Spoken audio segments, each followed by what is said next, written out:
Hey, so this video is going to be straight to the point on installing your cord and getting the fan motor onto the base. So first what we're going to do is we're going to take the C charger cord and we're going to feed it through the back of the base. And if you're unsure of what the base is, it is the one where you can see where it can hide the cord. Up here is where you're going to just put a screw or something to hang on the fan if you want to do it that way. After we've fed that through, we're going to take the motor and the base, or the motor unit. We're going to take off the dust cover, which just pops off like that. As you see in here, there is a C port. We're going to then take this and we're going to stick it in. It's a little bit of a tight squeeze, but it is doable. You can do it.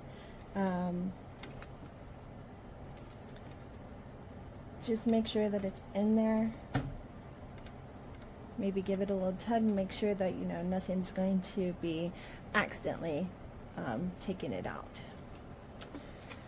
So then we're going to replace this dust cover back on, which is just going to snap on. We're then going to take the motor part to the base and we're going to attach it. Now before I do that, I want to point out a few things. Here on this bottom part here, you can see that there's a slot, as well as on this side there's another slot, and these slots are going to fit into the base. So at the bottom there's two little feet here where the cord can come through, and then at the top on the back there's a little slider door to help with keeping everything stable. So what we're going to do is that we're going to take this,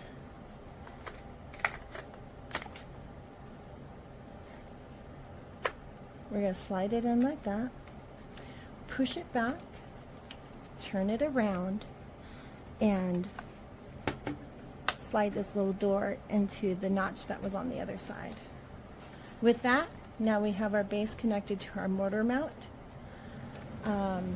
After doing this, you're going to want to use whatever method that you're going to use to install this bracket onto your wall, if you're hanging it on a wall or onto a fixture.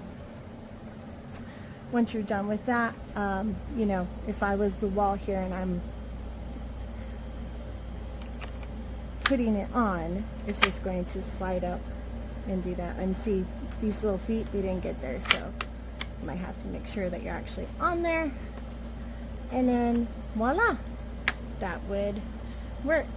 I know that there's some screws with the actual product and also some super glue, but just a FYI for those out there, as I live in an apartment and I can't really be damaging my walls, I used 3 long strips of command strips, like what you would use for the hooks, just 3 large ones, and it's been holding up. This is my second fan that I had. I wanted to do this review because there was another review that somebody was having trouble with this falling off of the base. Just wanted folks to know that there is a little door to help with keeping it affixed to the base. Hopefully this has helped some folks. I hope everybody is doing well and that you enjoyed this video. Thank you and have a great day. Hi folks, Mike Hype here, Amazon Vine review of an 8-inch oscillating wall fan. Fan comes with everything you see here. Type C power cable. It's not a charging cable. It doesn't go to a USB. It just plugs into the wall there. Little remote control, magnetically affixes to the front. We'll see that in a minute.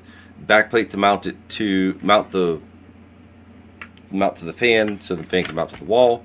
And then it comes with a metal plate that you can use if needed, if you feel it's necessary, to mount the plate to the wall to the plate. So I'm going to assemble it real quick for you. So once you have to feed the cable through the rear, and you remove this to access the plug. Once that's plugged in, you just plop this dust cover back on, and it's pretty on the bottom, and then you slide this guy up here and it snaps into the bottom, I'm trying to use one hand here. Bear with me. I'm going to switch that real quick and do that. Because 2 hands are sometimes needed, folks. All right. So you would snap that bad boy in there. Once it is, the bottom little clips are in, you snap this top down, and now the fan is secure. And then you would mount this metal plate to the wall if desired, and then you would pop it in and slide the fan on. I'm not going to do that. I'm leaving that off. I'm just using the single screw. It's not heavy. It's quite light. I'm using one single screw here. As you can see, whap, there it is on. Plug it in.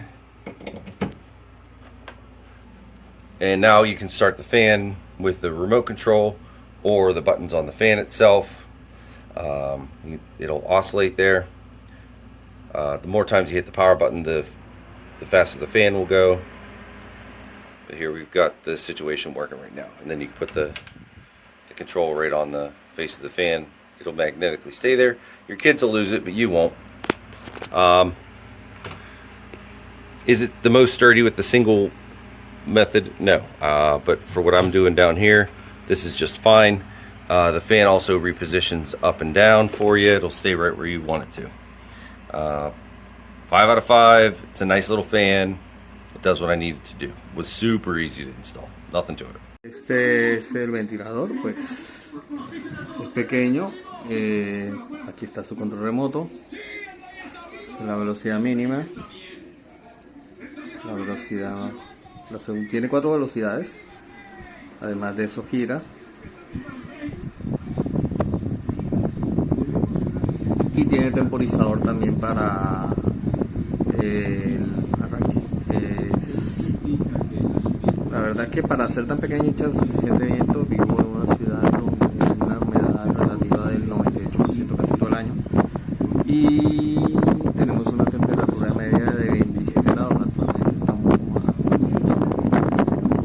Actualmente está fresquito, estamos a 25 grados. Estamos a 25 grados. 27 grados, acaba de llover. Y la verdad es que el ventilador pues cumple con lo que se necesita.